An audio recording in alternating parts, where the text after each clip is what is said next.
Welcome in, guys. Today we have some official Mirio information, and not only official Mirio information, but some more information on the new season where we can see the original map has been changed at around the mountain area. On top of this, there's a few new outfits to take a look at, so this is going to be a fairly straightforward video.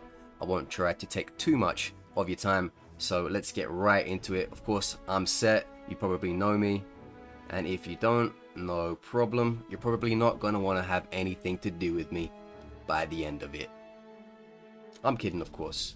So, first of all, let's just get this up nice and big. That's what she said. Scrolling down here, this lovely fellow by the name of Hydros Plays has translated this for us. So it says, page 1, new system. The terrain has changed significantly. The mountain zone of USJ updated to version 2. The mountain zone, which requires strategies such as surprise attacks and escapes that have taken advantage of the height difference, will be significantly renovated in season 5. The terrain will change significantly from before, so learn the zone and find new ways to fight. Some hidden rooms can be accessed by destroying some walls. That sounds pretty fun. I imagine some decent loot will be in there. Maybe even Kota will be hidden in there, who knows. Recommended characters and battle points for the new mountain zone. The area of renovation, of the mountain zone has collapsed, resulting in the creation of rocky passageways, tunnel and hole-like topography, making it a complex terrain. This makes it an easy area for characters who can move quickly and delicately to move around.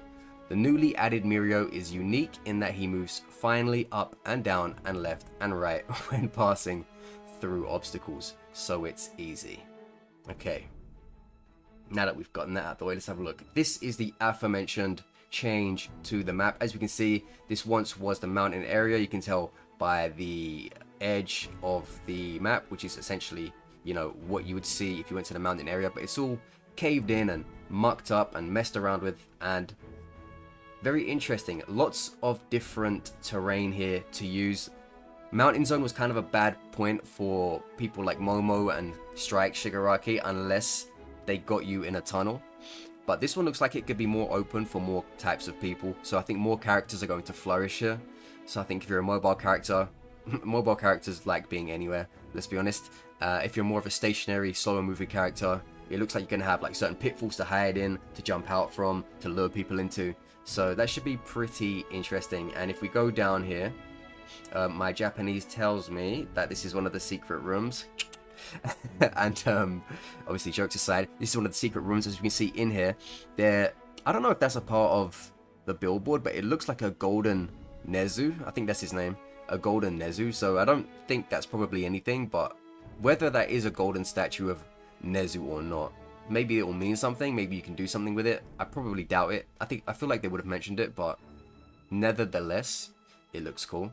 So yeah, these are the hidden rooms. So they look to be blocked off by some sort of root tree Groot. Yeah, it looks like Groot made these walls here, so you can probably smash through these walls. Sorry, I was just filtering out all of the dirty jokes in my head as I said that. And then you can get into this room here and open up a golden chest.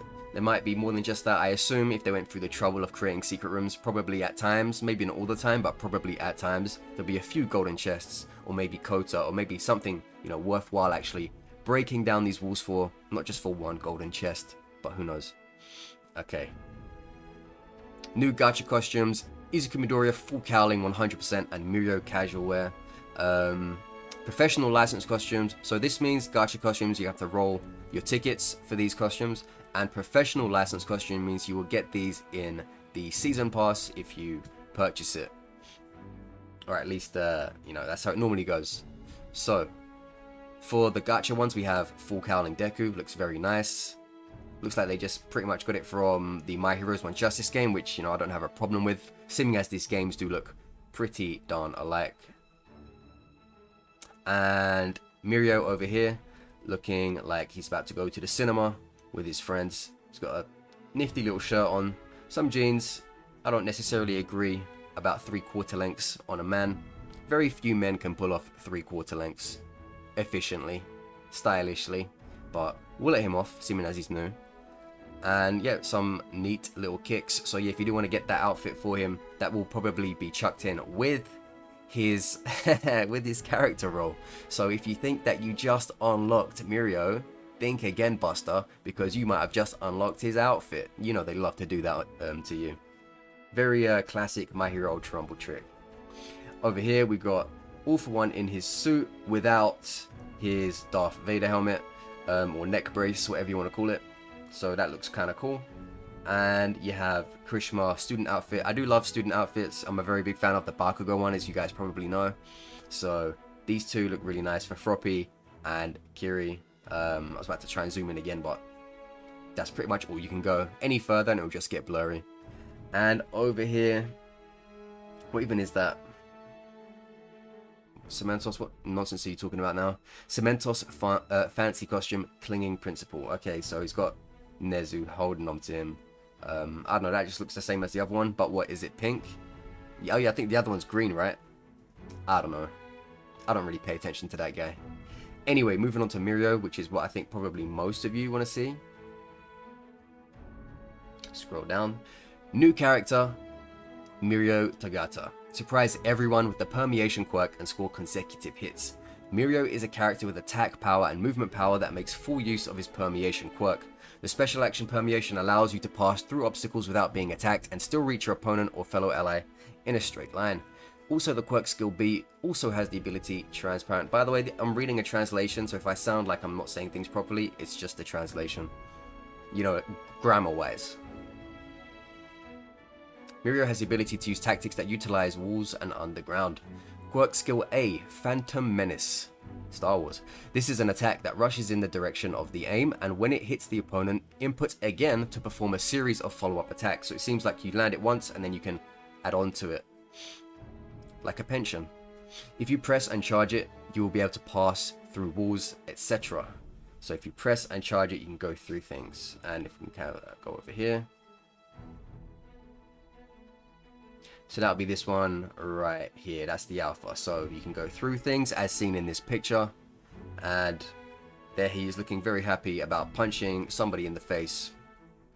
Probably someone younger than him, seeming as most of the cast is.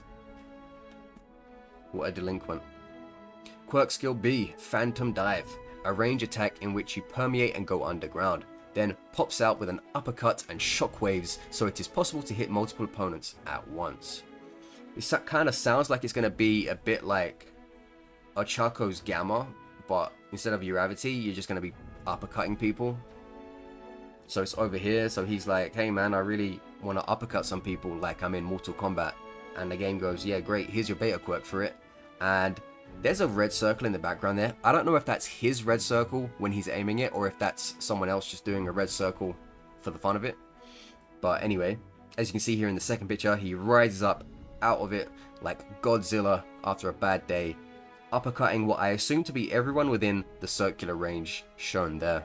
So it seems like another pretty good move for Murio. Next, quirk skill Y.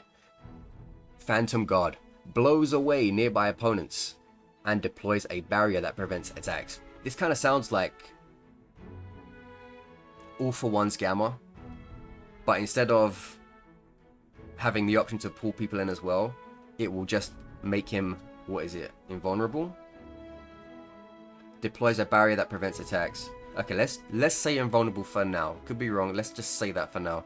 So you pull out a barrier, boom, blow people away, gives you space, gives you time, and while you're within that barrier, nothing can hurt you. That's what it seems like. If for a Kirishima, for example, can just pass through it with his Gamma or his Alpha and Beta and punch you in the head, that remains to be seen. Maybe they'll bounce off it like it's a kendo thing, like a kendo-esque barrier. We don't know that until we see it, but at least you have more information on him now than you did yesterday or the day before. Special action, Permeation, a transparent state allowing you to pass through walls and opponents' attacks. When used in aim mode, it will fly to the closest ally near you. See, this sounds like it's going to be kind of complicated, but who knows? You know, we could get it and we might think, oh, this is actually so easy. But it looks like it might be complicated to get into at first. Maybe. So yeah, as you can see, you're probably going to be able to tell that he's doing it by having the blue glow around him. How much that's going to be confusing with the speed card, I don't know. You might look at Togata and be saying to yourself, is he on speed? Not the drugs. Is he on speed, or is he invulnerable right now? You might not be able to tell that difference at first, but I guess over time it will be more clear. So anyway, Mirio Togata's transparent is a turning point. The basic strategy, so listen out here, you future LEMILLION mains. There's going to be a LEMILLION of you. I'm sorry. People tell me I should stop making jokes like that. Apparently they're not very good, but anyway. The basic strategy is to jump out from walls or underground and surprise the opponent. Make full use of special actions and the ability to see through buildings, and phantom dive to launch a surprise attack on opponents who have escaped inside buildings or behind walls. When surrounded by multiple opponents, use phantom guard to blow away the surrounding enemies to maintain distance and prepare yourself. Very nice. Mountain zone renovated with the aim of increasing the main battlefield area. Tactics during battle. As a result, the terrain has been changed to a maze-like terrain. There are increasing amount of cut-offs to opponents' line of fire, and design has been made so that the battle can occur not only on the plane but also above and below, and areas where the way you play will change significantly compared to before. And I had to do some in-brain changes as I read that paragraph. Recommendation team. Okay, look at that. Here's a team recommended for you guys. LEMILLION, Cementos, and Tsuyu. This team is going to make people hurt family members in their own household if they have to come up against this composition. Like, Daddy, why are you hitting me? Because LEMILLION kept going through that Cementos' blocks, god damn it. Hopefully you won't be on the receiving end of that. Hopefully you won't be dishing it out. A party that can do tricky strategies that rarely come up. Create a complex terrain using Cementos' walls, and use Murio's transparency to seek through and launch a surprise attack. Thought so, yeah. By combining it with the Tsuyu's camouflage, you can confuse the opponent even more, aiming for attacks from a long distance and supported by Cementos' defensive wall and Tsuyu's froggy catch. Yeah, I mean, you could probably swap Tsuyu out and put someone more dangerous in there to make it an even more frightening team, but I get the general idea. So yeah, there you have it. They have not said, I know what some of you are going to say, what class is he? I don't think they've said that. At least I can't see it anywhere on here, and it wasn't in the translation. Here's the thing, I can't read this. So maybe this is blue because he'll be a rapid. Maybe it will be a blue because he's rapid. Maybe. Can't say for certain, but that's just mere speculation. He probably could turn out to be a support or a rapid, maybe. Yeah, honestly, I can't really say. But if I were to put money on it, I would say rapid. But yeah, there you have it. Hopefully you guys enjoyed that. Hopefully you found it informative. So yeah, new map changes to the original map, and Murio coming in, and some fancy costumes on the way as well. There you have it. My name's Seth. Leave a like if you like the video. Subscribe if you haven't already. And tell me in the comments, what do you think about this? Does it look good to you? Does it look bad to you? Is it everything you wanted? Is it not what you wanted? And anything else that comes to mind, I'd love to know. So thank you very much, and see you soon.